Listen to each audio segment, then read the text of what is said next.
Waalaikumsalam warahmatullahi wabarakatuh. Alhamdulillah. Alhamdulillahirabbil alamin. Wassalatu wassalamu ala asyrafil anbiya wal mursalin wa ala alihi wa sahbihi ajma'in. Amma ba'du, qala subhanaka la ilma lana illa ma 'allamtana innaka antal alimul hakim. Wa qala rabbi ishrah li sadri wa yassir li amri wa hlul 'uqdatam min lisani yafqahu qawli. Wa qala Rasulullah sallallahu alaihi wasallam man kharaja fi talabil ilmi fa fi sabilillahi hatta yarji. Sadaqallah sadaqar Rasulullah. Rasul mukarramun, para guru, para orang tua, para sesepuh, para jemaah, para saudara. Khususnya kita Ustaz Aidil Mukid, Ustaz Roy, semoga biasa diberikan kesehatan Allah SWT. Amin. Biasa diberikan kesehatan orang tua kita yang hadir cukup banyak, alhamdulillah. Dan Sohibul Bait, Alfan, kita hormati yaitu Bapak Gopur, Bapak Abdul Gopur. Saya ingatkan besok. Ingatin. Serta keluarga. Mungkin pagi-pagi. Mudah-mudahan Sohibul Bait diberikan keberkahan. Amin. Jamaah sekalian dengan Allah Subhanahu wa taala. Alhamdulillah pada kesempatan ini kita bersyukur pada Allah karena dengan izin dan takdirnya kita bisa bermuajahah bersilaturahim di kediaman Pak Gopur dalam rangka takdir penting kita. Apapun yang terjadi itu semua adalah qadarullah. Kumpulnya kita malam ini sudah ada catatannya Pak di zaman ajal itu. Cuman dulunya masih baru dicekrek, baru dipotong, gambarnya baru dicuci nih sekarang. Baru cetak.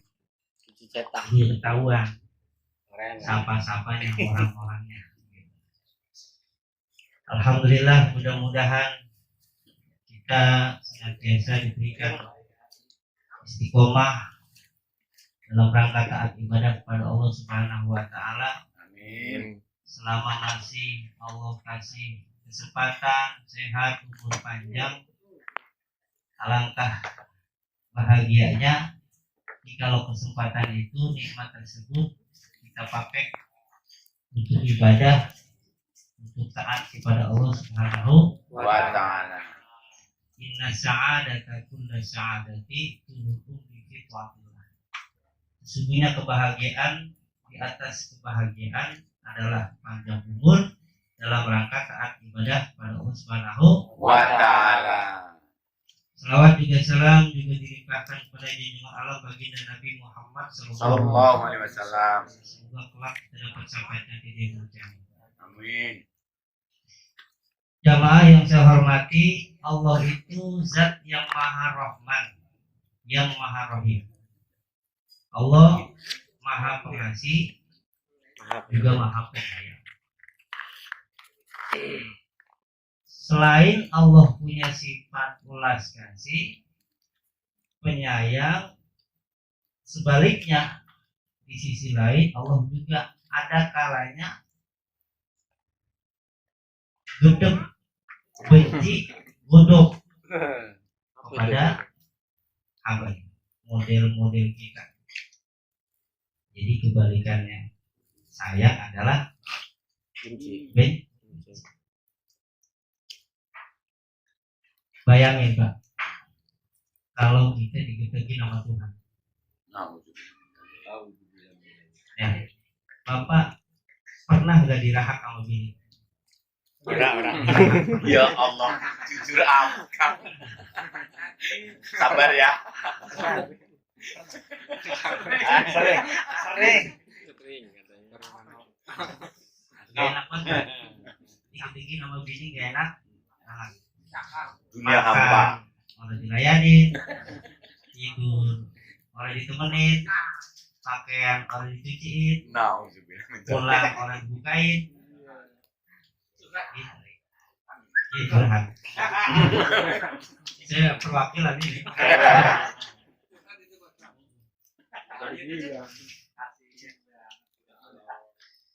Gak enak kita digedegin orang tua, gak enak kita digedegin tetangga, gak enak digedegin teman. Bagaimana kalau digedegin Allah?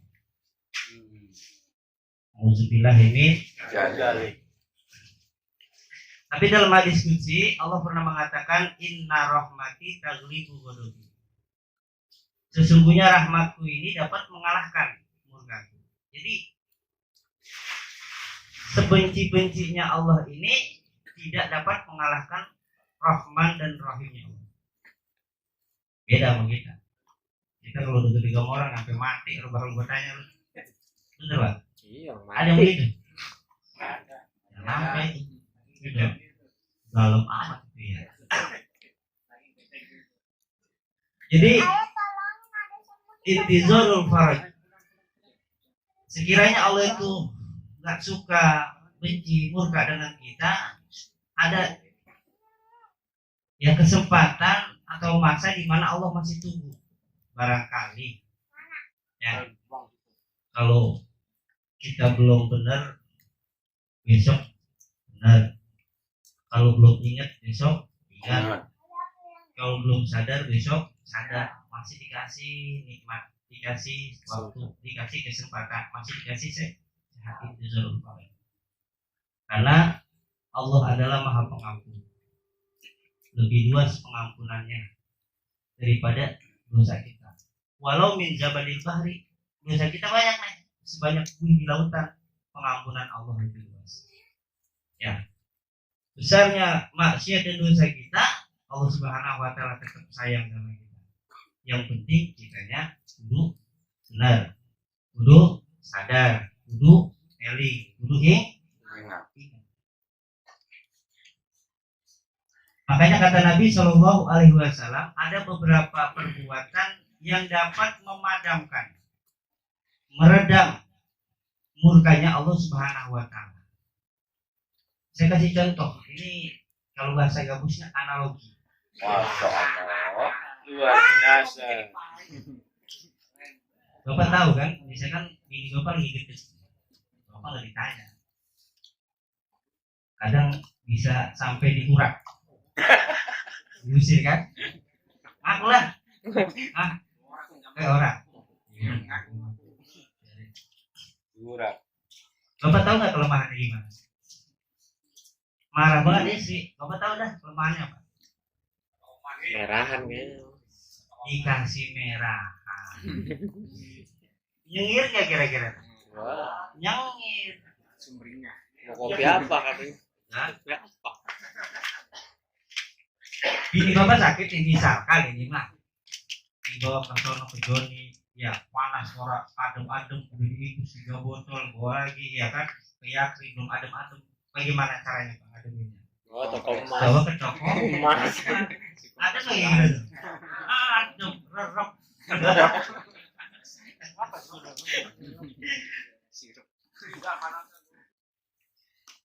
Begitu juga Allah Subhanahu wa taala. Ada beberapa perbuatan atau perkara yang dapat tudfi'u ghadabu rabbi, yang dapat memadamkan murkanya Allah Subhanahu wa taala. Kata Nabi, inna shadaqata syirri tudfi'u ghadabu rabbi. Sesungguhnya sedekah yang dilakukan secara syirik. Karena sedekah itu ada dua. Ada yang alamiah, sedekah secara terang-terangan, ada sedekah secara syirik. Sembunyi. Sama kayak nikah, ada yang alamiah, ada yang syirik. Siri.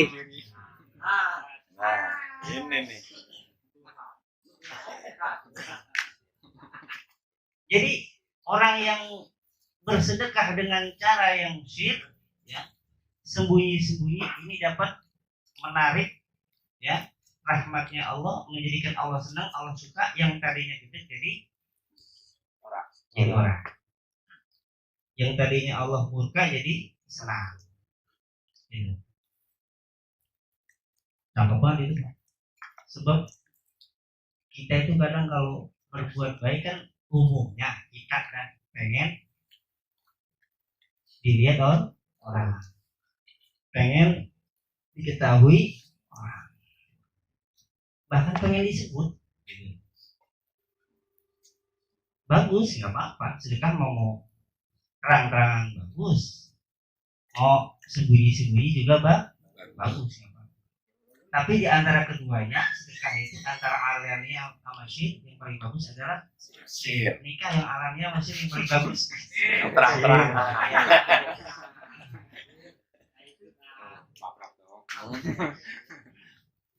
Ini pernah saya ambil kisah ya, di dalam kisahnya Nabi kita, baginda kita Nabi Muhammad SAW. Sallallahu alaihi wasallam. Beliau ini Pak pernah didatangi pengemis.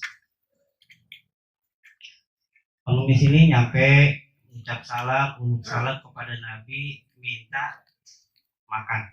Ya Rasulullah, saya udah sebulan belum makan. Seharian Pak sebelum mati. Kata Nabi, nanya istrinya, wahai Aisyah, tolong berikan ini makan pengemis, karena beliau seharian belum makan. Apa kata Siti Aisyah? Ya Rasulullah, lamparan buat ngasih dia. Tahu lamparan? Boro-boro. Boro-boro buat kita hari ini nggak ada makanan. Pernah Bang Rana nggak pernah makan? Pernah? Kapan? Bulan Ramadan. Itu mau puasa. Karena nggak ada makanan. Kita alhamdulillah. Iya. Nabi itu sampai sebegitunya tuh. Ya, sering ngalamin Rasulullah. Ya, mau makan nggak ada makanan, sampai diganjel perutnya dengan batu. Makanya ada satu amalan ketika kita dalam keadaan lapar, ya, cari batu, Ganjel. baca surat Fatihah, ya, ihdinas siratal mustaqim 7 kali, ihdinas siratal mustaqim. Hilang nggak lapar ya? Oh, batu. Ya Nabi malah Pak, ya. Dia memang doanya begini, Allahumma ja'alni miskinan mahsunna ma'al miskinan. Ayo, siapa yang berani? Ayo, siapa yang berani? Ya Doa Allah, itu. karena saya dalam keadaan miskin, Allahumma akhirna miskinan wa amitna miskinan. Mati dalam keadaan Miskin. dan kumpulkan saya di surga bersama orang Miskin. pakai doa itu Pak. Wa amitna miskin. Oh, bisa saya mau pakainya Allahumma ya Bani ya Hamid Ya ya mobil ya boy. pengen kita kaya. Yang penting kayaknya buat ibadah. Bagus. Amin. Jadinya bagus.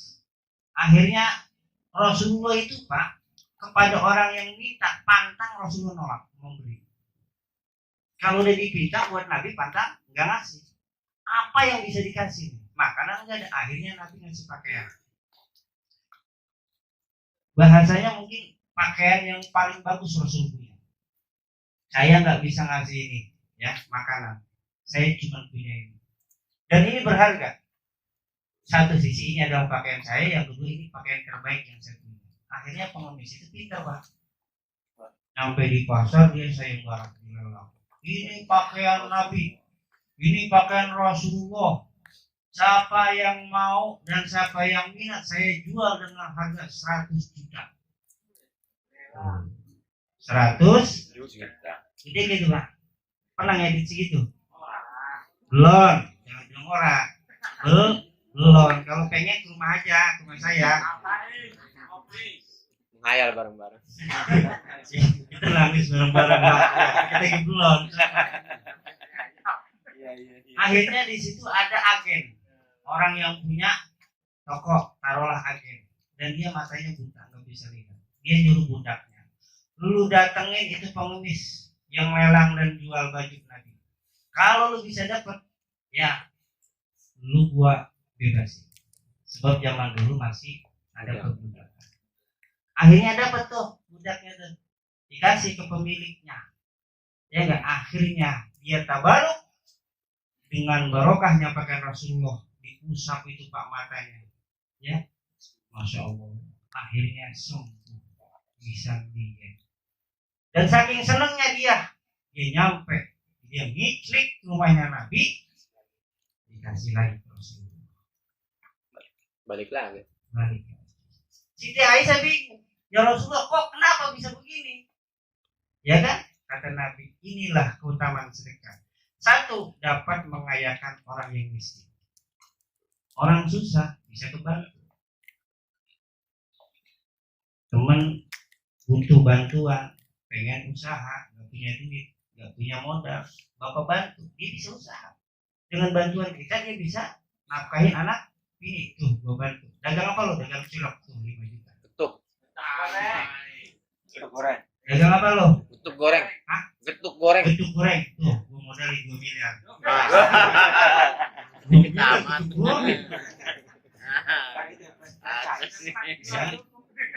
Kaya nggak betul? Nggak jadi pengemis lagi, sebab udah punya usaha. Dua Yang cukup, kedua, sedekah itu dapat menyembuhkan penyakit. Makanya kata Nabi, dawu marfakum bisadaqah. Ya, obatilah penyakitmu dengan sedekah. Itu yang buta bisa sembuh. Yang miskin jadi kaya. Yang ketiga, seperti memerdekakan budak kebaikan. Dan yang keempat, sedekah itu kembali buat kita juga.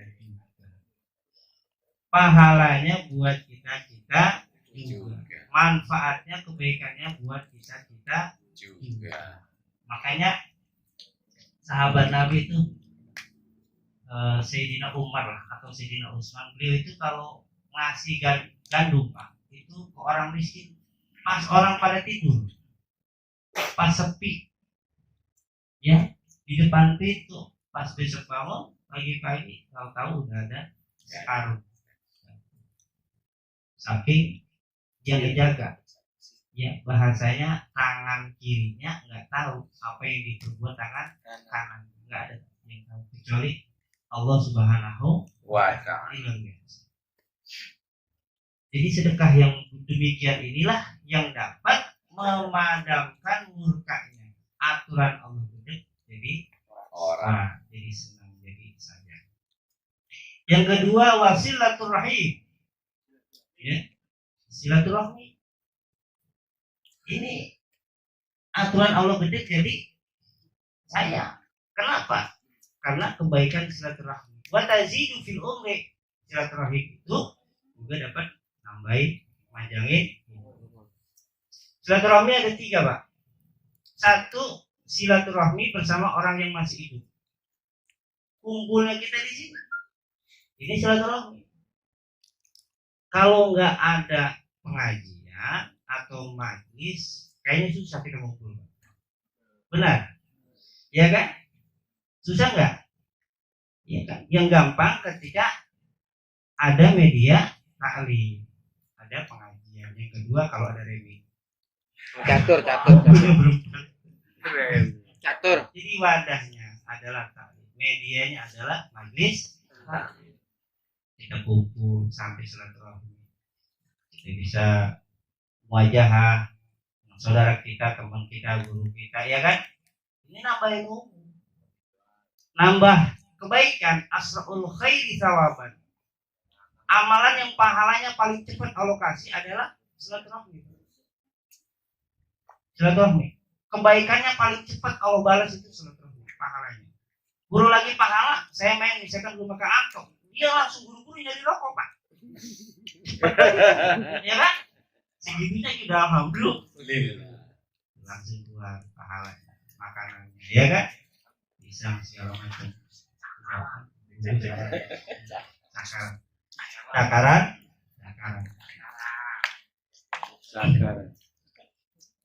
Wa asra'u syarra ukubatan. Ya. Dan yang paling cepat dosa yang Allah segerakan adalah qati'un rahim, orang yang memutuskan tali silaturahim. Yang kedua, Bapak, silaturahim kepada siapa? Orang yang sudah meninggal. Ziarah kubur. Itu hakikatnya menurut ulama tasawuf adalah silaturahim. Kenapa? Ketika sampai kita ke makam saja kita disuruh dulu salam.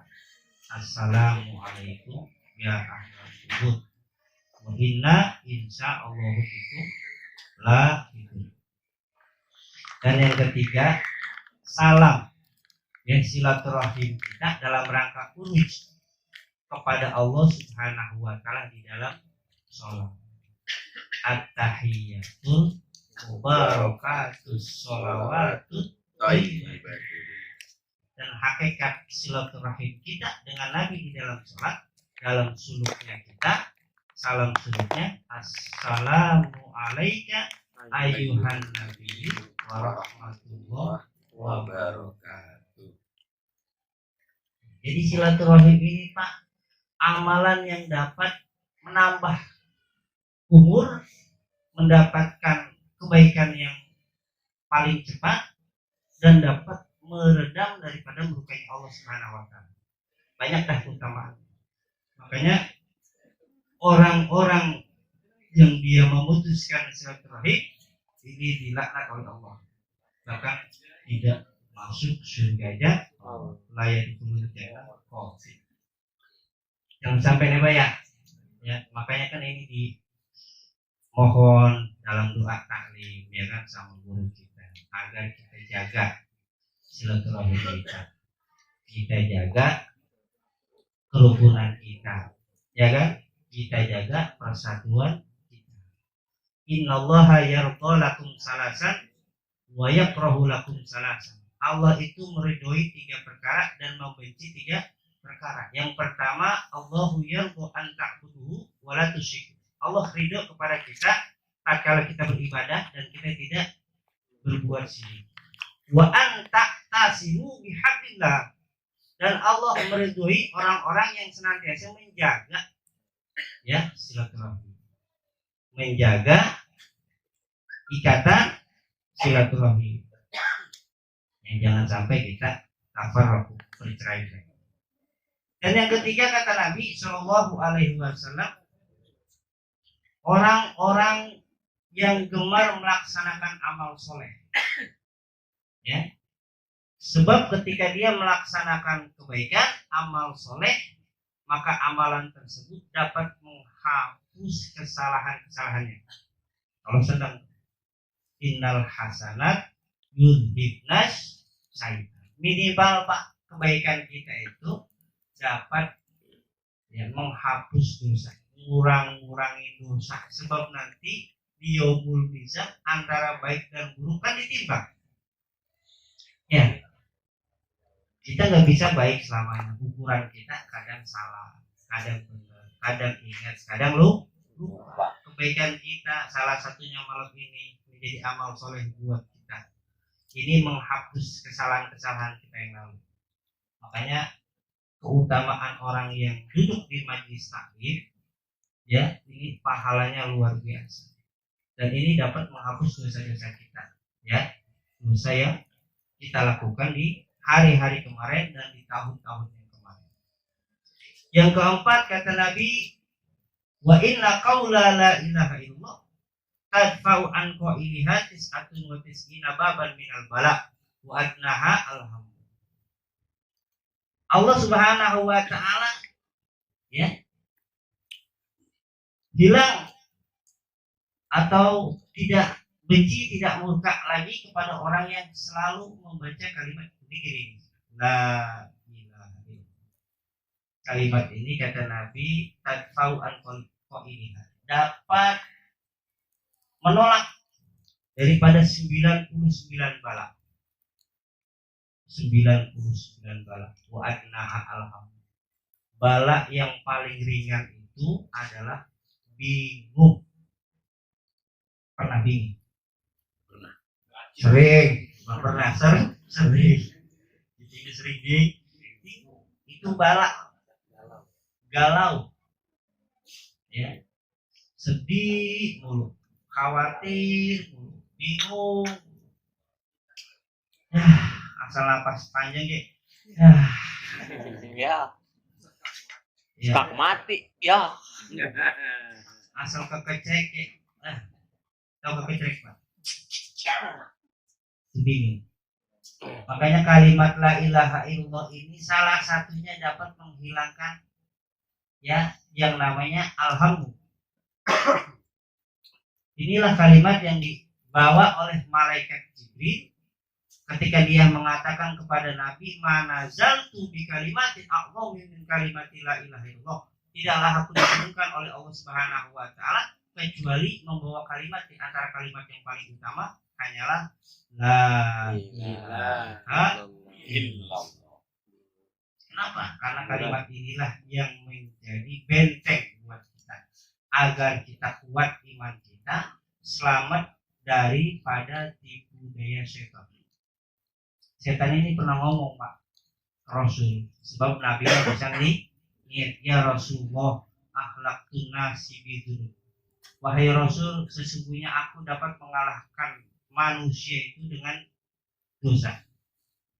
Jadi bagaimana tipu daya setan ini agar kita ini senangnya berbuat dosa, berat sama ibadah, masuk ke dalam partai dia, masuk dalam golongan dia, NII. Nauzubillah ini Zalim. pinter banget siasat setan itu.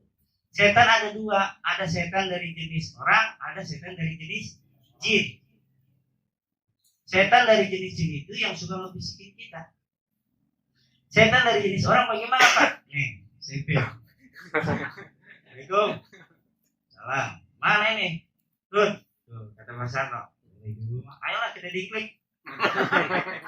Setan dari jenis Orang. kalau menjadi pisang gua, ya. Kalau menjadi pisang, kalau Lapang. mana-mana udah tenang di rumah. Tungguin, gue samper. Itu setan dari jenis diklik Pak ke warung dago. Ya kan ngambil sesek tiwik sama gede. Nauzubillah ini. Ya. Wa akhlaquni bila ilaha illallah.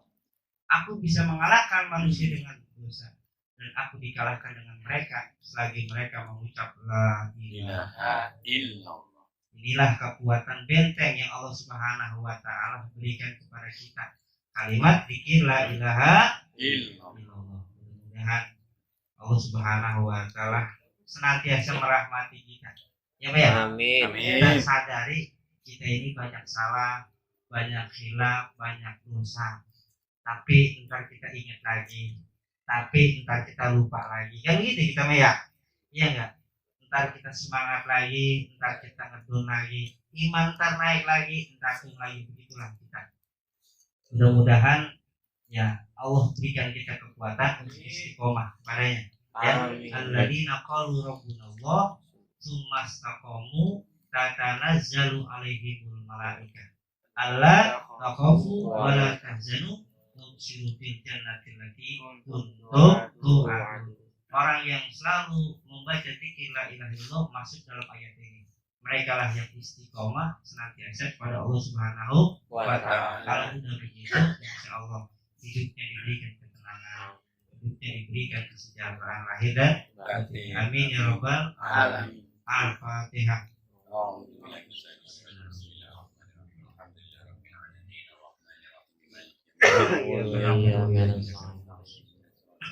Shiratal ladzina an'amta 'alaihim ghairil maghdubi 'alaihim waladdallin. Wassalamualaikum warahmatullahi wabarakatuh.